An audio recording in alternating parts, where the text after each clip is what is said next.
Life Audio.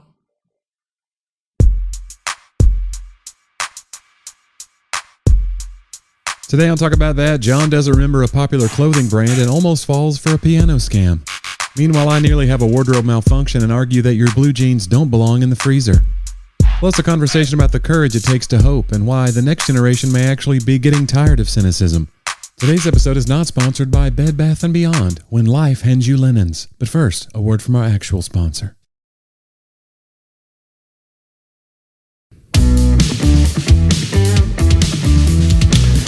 Johnny, 'tis the season for your favorite holiday podcast. Let's talk about that.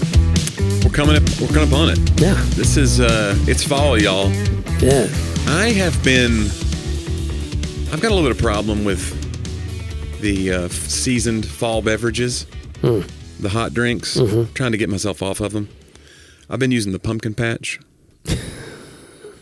And, out of the gate. You like that? I was just breaking it.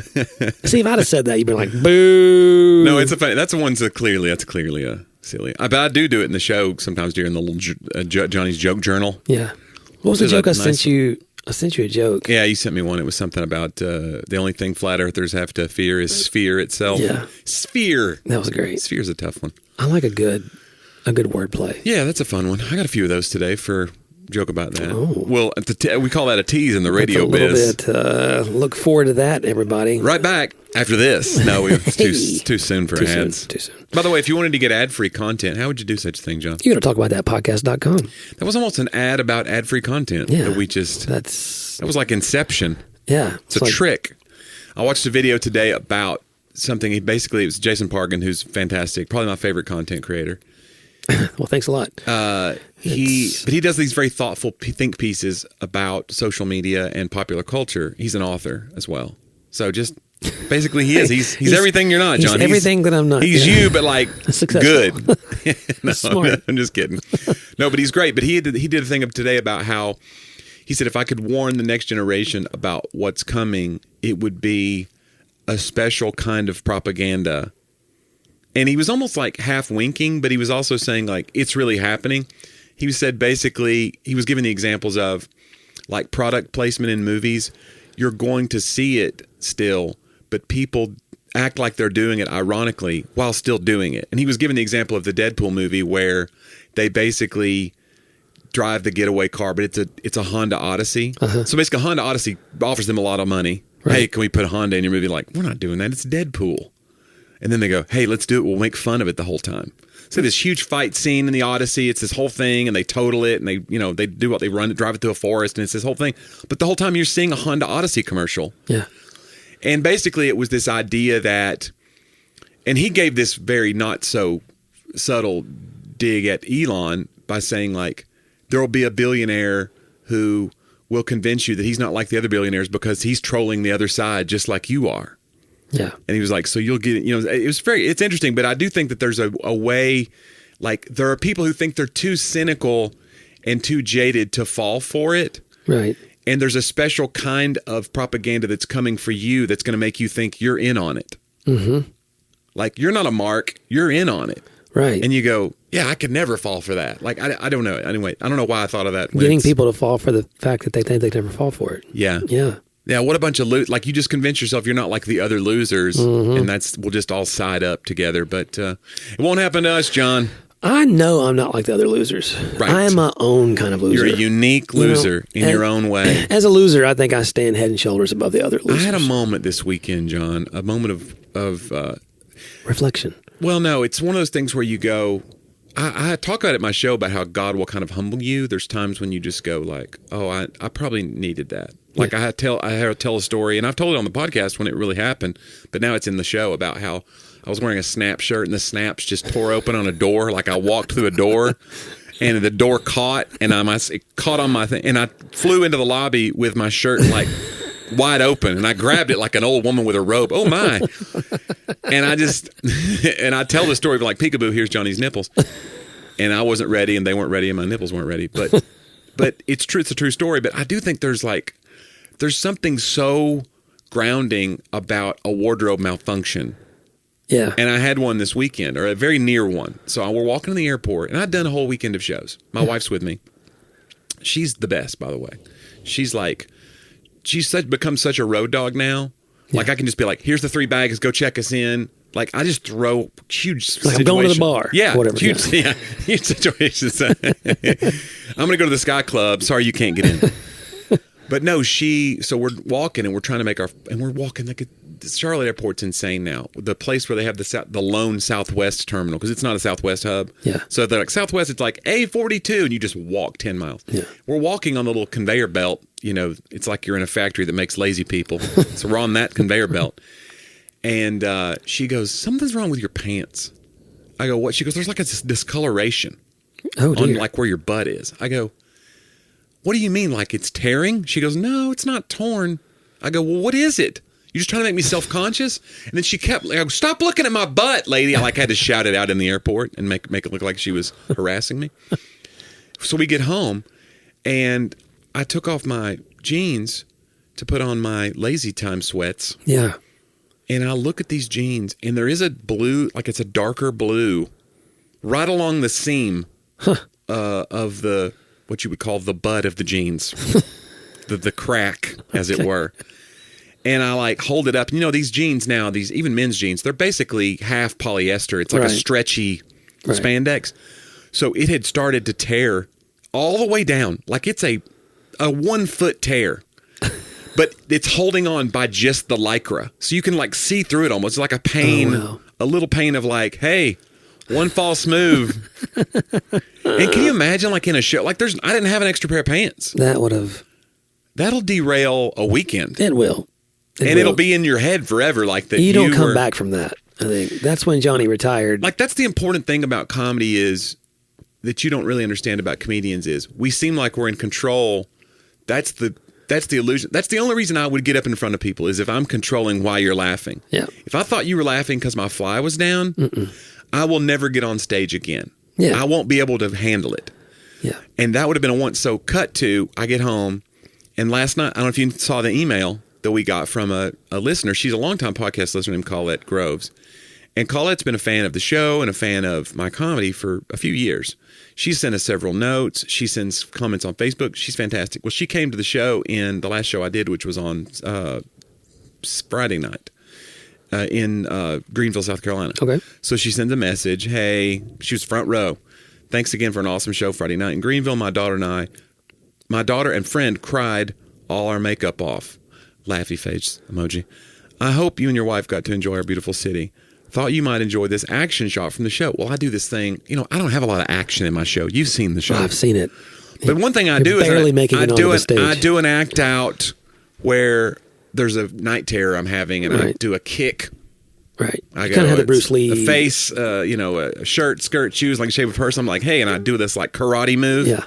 And so she got an action shot that was like, oh, this will be fun. And then I realized this could have been a problem. Yeah, you could have torn this your pants. shot where I'm doing the fake karate kick in the air, maybe it's what caused it. Maybe that was, we were very close to.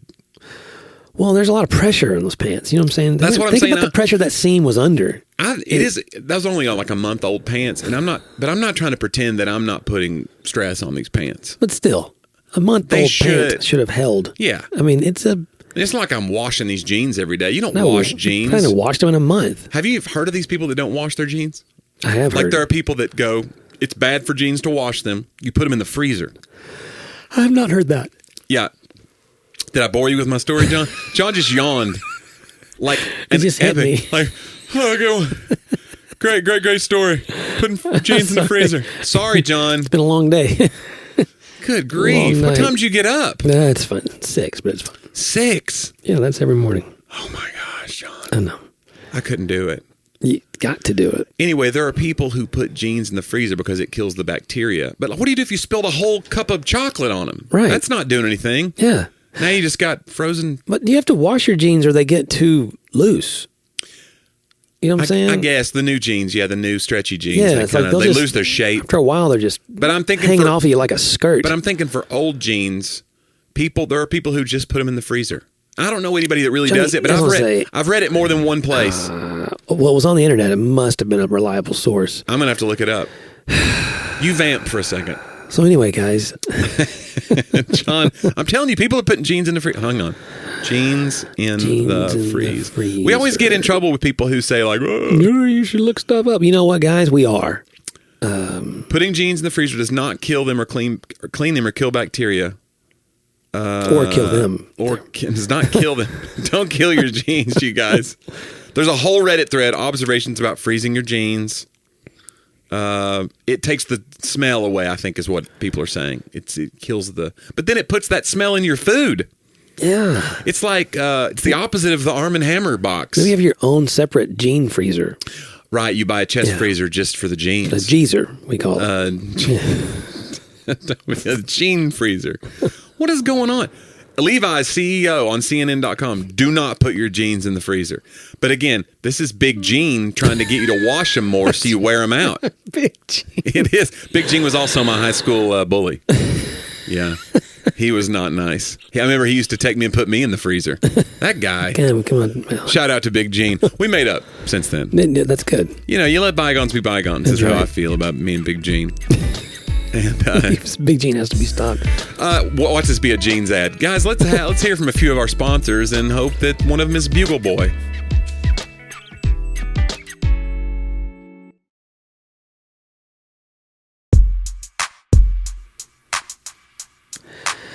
And we're back.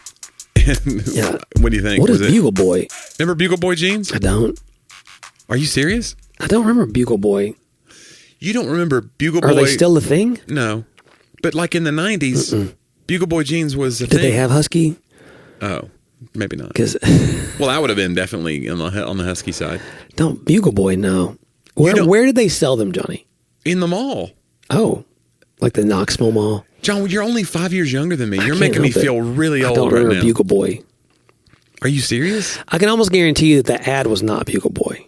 Yes, it was. No. There was an ad that just played on our podcast. Oh, no. Well, yeah, because they were long gone. That's why I was trying to think of a jean company that I knew it would not be. Did you get them at like... yeah, at DJ's or, Chess King. Or you would get Vision Streetwear and stuff like that? Maybe stuff like that, sure. Okay. You remember Vision Streetwear?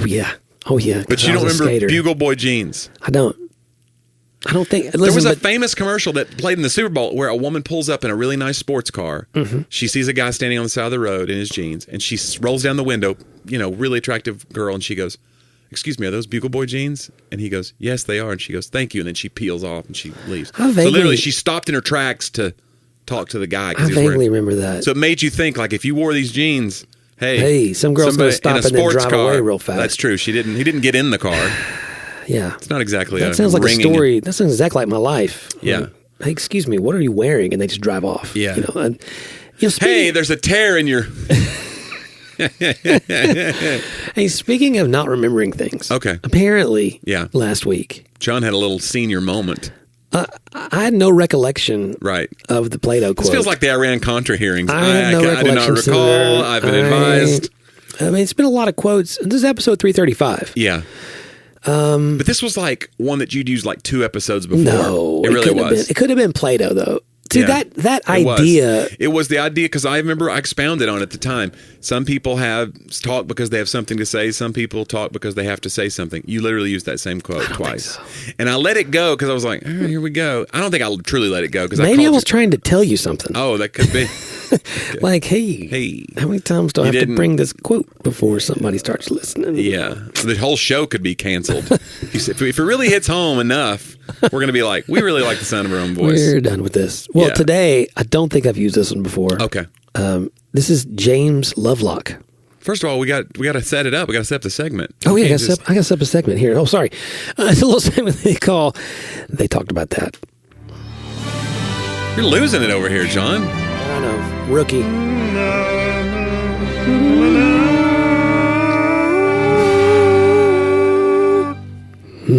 It's very, very Muppet today. What a little Muppet to it. I had a little Kermit the Frog face. Muppet darn near killed it. Anyway, this is James Lovelock. Yes. Who was an English scientist, environmentalist, and futurist. Oh, wow. Actually, he was involved in some of the early research on cryogenics. Okay. Yeah. Do you think he was? Is he frozen? Well, he just died in 2022, I think. Did he though? Did he though? Yep. He said this. He said, sadly, it's much easier to create a desert than a forest. Yeah. And to me, like, there's a literal sense there, and then there's so much more to it. Yeah. It's so much easier, I think, to build something. And there's another quote I read the other day about, like, it's all over the place in different ways, but if you want to avoid trouble in life, then just don't say anything, do anything, or go anywhere. Like, just don't do anything. Do of nothing, importance. be nothing, say nothing. Elbert Hubbard said that. Oh, did he really?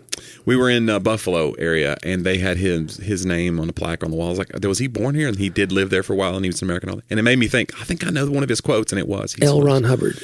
Elbert Hubbard. But he's Elbert, but he went by L. Ron, right? No. This is not No. the Scientology guy? No, Elbert, like Elbert, Elbert. Like Elbert Hubbard. You think they're different people? I do think that they're different people. L. Ron Hubbard was not. This was a guy almost like a Mark Twain type. He was a humorist There's too. no way to know. Anyway, so Elbert Hubbard said that. But you're right. It's easier to tear something down and make a desert than it is to make a... Well, if I like plant things and water them and make them grow. And I like the imagery of a forest, because even that's harder to do in this metaphor than even just building something. Yeah. Right? Because growing something and building something are two different things. Right. I don't know. In my life, like, I want to... I'm thinking a lot about hope. I think that Reggie and I may write on hope next year in a new book. And I'm thinking about it a lot and studying it a lot. And the thing about hoping is it really involves, even in the literal Greek and Hebrew words, it involves waiting. Mm-hmm. And I feel like that the walk of following God is just a life of constant waiting. Like, I wrote about this the other day. Like, it's a life of constant waiting. You're never, because if you live a life of hope, you live a life of waiting. Yeah. Like, I want to be hopeful. Then you're waiting for something. And again, my definition of hope is that you're looking for the good that is to come, right? So this idea that a forest is something that will take time. It's so much easier to not just to create a desert is to burn things down, right? And to leave them with nothing there. But man, I mean, I think about in life, maybe for if you're listening, like what are you waiting to grow and what feels like hard? I think real hoping feels hard a lot of the time. I think that it's courage. Yeah. It takes courage to hope. It takes it because it's foolishness to those who are burning everything down. It'll feel foolish to you because you don't see the immediate results of it. And so how do I live in a way that I'm growing something and not just tearing something down? Yeah, we talked about that last week a little bit about how, like, we're being primed to be social critics. Everyone has to feel like they have to comment on everything. Yeah. Even if you're not an expert, we're all pretending. Right. We're all just scolds. We're just out there just being like Karens to each other. Yeah. Well, actually, I would have done it this way. You're like, well, what have you built in your life? Well, nothing, but I know that what you built is lame. Right. Like, that's what we're doing. I mean, if you're not careful, that's kind of what my job can be. And I try not to be that way, but because, I mean, it's so weird that when I hear somebody referring to themselves as an artist or whatever, it's kind of like, ugh. I think I'm more of I think comedy's more of a craft than an art. But I will say, like, if you're not careful, you just become this weird scold on society or this weird cynic. It can be very cynical because you're like, I know that I can push buttons and make fun of this thing in popular culture. But then when you sit back and go like, well, what have I built? Like, you want to, I don't know. I think that's a tough line. You're walking on a razor blade a little bit. And I think the things in life that matter that you grow or build are generally people and relationships. Like when you look back, I don't like that whole when you look back idea. I just think along the way, the things that have lasted will be relationships. And I'm a creative of some sort, right? In a prose way. And I often think about that, like I've spent so much of my life worried about what was going to be left right in this product. Mm-hmm. And I say product, it's really in this work because I don't really care if it sells or, I mean, that'd be awesome and all, but that's not why writers write. Yeah. Like real writers don't write to make money or anything because it's a privilege if anything ever makes anything. But if you're doing it then to I don't really do it to even leave legacy. I think when I started, there was some of that thought of I'll make this mark, but I do think in the long run, the things that I have hopefully sown into people are more important than the things I've sown into books or into words. And hopefully that they cross-pollinate, that those two things, that one is helping the other. But it'll be, and as a father, I'll say this, and the Lord really dealt with me the other day on this, and that is that my main ministry, especially these next several years, is to my Sadie, to my daughter. Because we're navigating 1,000 things that are between driving and looking at college stuff, and I mean there's a lot that's happening there. Planting forests. We're out every day just planting the forests. Yeah, that's why they call you John Appleseed. John Appleseed. Nobody calls you that. Oh, James Lovelock. It's good though. I mean, I do think I want to think more about that way, because I wonder if there's a rebellion. We've talked about that before. I wonder if there's a literal rebellion coming against the cynicism. And I don't know, somebody was talking about the other day, and it's the first time I'd ever seen the word deconstruction used in a non-spiritual way, non-church centric way. It was somebody pointing out a video of kids dancing in a club and kind of giving themselves over to a terrible little hip-hop remix of a Creed song. Creed kind of was a cringy band in the early aughts. They kind of fell out of favor, and now it's kind of they're coming back, and people are getting into them again, and like Sadie's generation's discovering Creed. So it was this weird like scene of a 17 and 18-year-olds in a club, and they're like dancing to like a dance remix of a Creed song. And the comment was about how this generation is so tired of being told everything is cringe that they're ready to give themselves over to something, and they're tired of like what this person titled as cynical deconstruction of everything. Yeah. So I wonder if there is going to be a rebellion against the idea, like, we have to strip everything down and pull it all apart before I can give myself over to it. Like, there's something good about giving yourself over to something and being in a group of people that's just dancing to dance. Yeah. Not being like, why do we all do this anyway? Isn't it weird? It's like, just do it. Yeah. It's good for us. Yeah, I agree. I don't know. I think except for the dancing part, but the I dancing. agree. Dancing can lead to a lot of things, John. No. John, let's do my segments. Let's start with Johnny's old jokes. We call it Joke About That.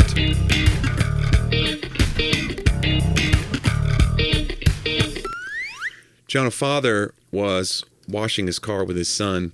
After they were done, his son asked, "Couldn't we have used a sponge?" See, because his son was the sponge. That's an author kind of joke, because you're saying... I like it. Okay. Yeah. And secondly, John, what's green, fuzzy, and will kill you if it falls out of a tree? A pool table. And that was Johnny's old jokes. A joke about that.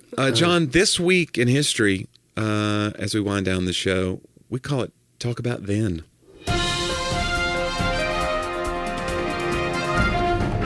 John, this week... It's a pool table, guys. A pool table. So, yeah, sorry. That's what we call absurdism. This week, 1983, John, a little movie premiered where Ralphie gets a Red Ryder air rifle and wins a major award in his collection of semi-fictional anecdotes based on Gene Shepard's 1966 book, In God We Trust, All Others Must Pay Cash. Yeah. A Christmas Story. Are you a fan of A Christmas Story? Huge. They played it forever. Probably as you were growing up, they played it forever. Yeah, we still watch it on TNT, It's all one day. of the big three that say and I watch. Okay, what's the other two?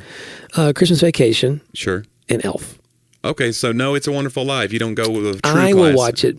But you don't think Say could get into it? No, I don't think so. I watched it last year and cried again. Yeah. But man, Elf's good though. Elf is interesting.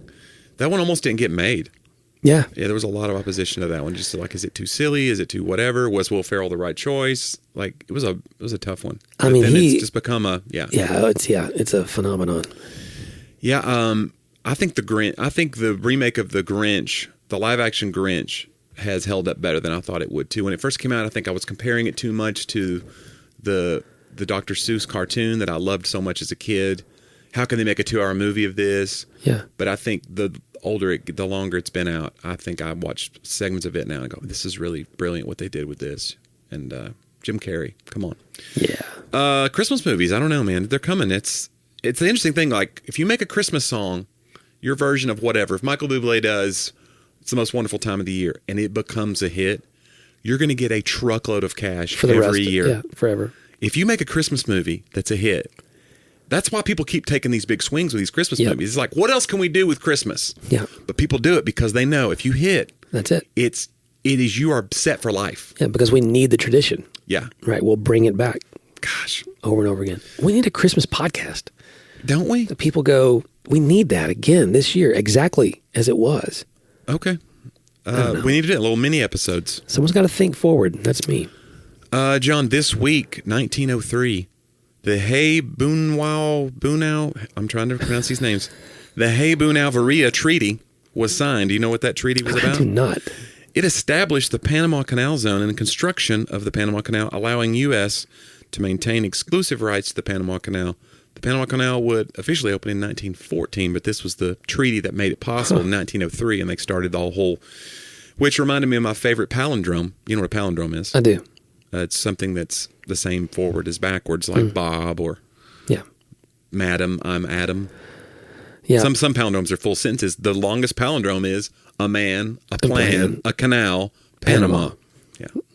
Who in the world figured that out? I love hearing Michael Scott. Probably. That's before AI, so somebody did this by their mind, probably. Just ask AI. We could probably get another longer one. Oh, that's true. If you asked AI to make me a long palindrome. Yeah, make it longer than...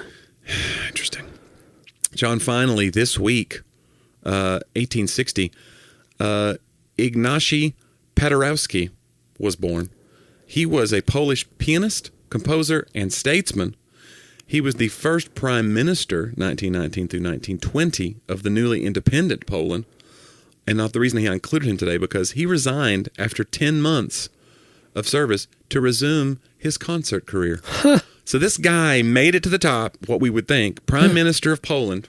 They're newly whatever, it's just post-war, I guess. So they're like, we're back, baby. You got the job. And he was like... 1860?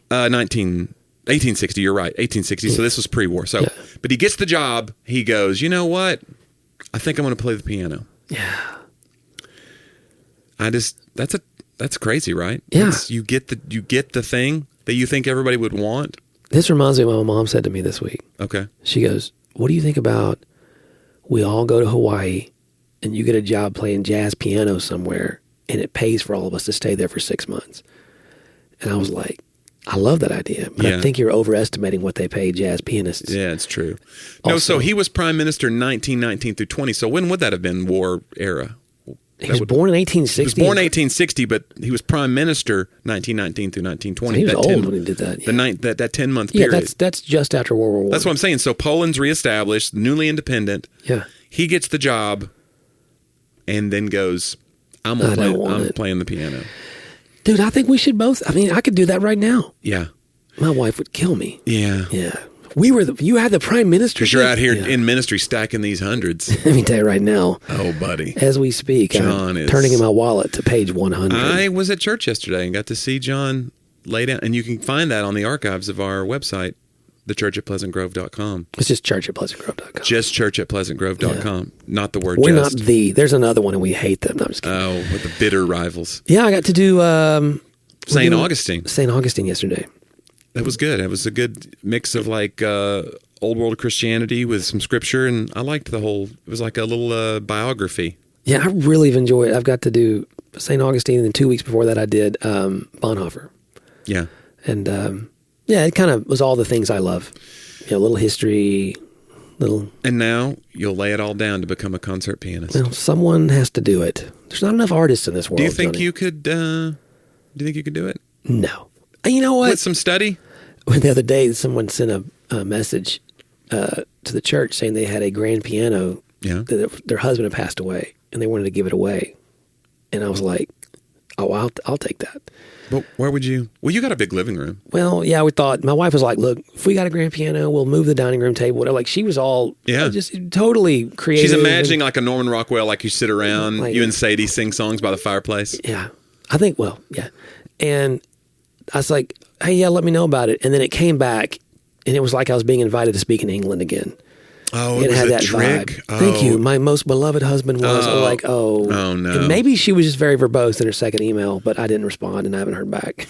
Because I think it was going to be, because it was like, it's in storage somewhere at a reputable. Yeah, send me your credit card number send me the money for the down payment. We'll I just need $100 to pull it out. And then I'll drive to the storage place or whatever, and it's some abandoned. Somebody hits you with a pipe on the back of the head. Oh, I've seen it 100 times. Takes your piano that I brought with me to the storage unit to trade. Bring your smaller piano. Oh, I've seen it 100 times. But think of it. That could have been the way this all went down. Yeah. Because if I had that piano, imagine what I would do with it. Man, I would stack. You could just go buy a piano. Yeah, I have a piano. Oh, it needs to be retuned and. You have like a physical piano or like a digital piano? I have an upright up in the bonus room. Okay. And she'll never come down. Because you got it up there. How did you decided to put that on the second floor? Strong people helped me. Yeah. Holy moly. I'm so thankful you didn't ask me to do that. Yeah, you weren't around for I'm that. not very dependable. I apologize. No, I'm gone a lot. It's okay. I'm not a good friend, am I? No, but you're a great friend. You're my best friend. No. Johnny bought my lunch today. I did. Yeah. Well, it's Thanksgiving, John, and I'm thankful for you. Well, thanks. Well, it's Thanksgiving season. I don't know if it's Thanksgiving when this comes out. If you're listening to this on Thanksgiving, I don't know. Yeah. Then have a turkey leg. Maybe you should put it down and go with your family. That means you're escaping right now. That's true. You're outside with a cigarette in your hand right now, just like, give me something. Uncle Al just told you were going to hell for your tattoo or something, and you're like, I gotta go talk about that. They'll understand me. And we don't. We don't understand you, but we impersonate you. We impersonate? We impersonate you. We will impersonate you at your Thanksgiving dinner. Just send us an email and possibly a grand piano, and we will come, and we will be the ones that Uncle Al tells are going to hell. We get told that all the time. We do. So we're used to that. Uncle Al's got a mouth on him. I'll tell you, I don't like his attitude. Not at all.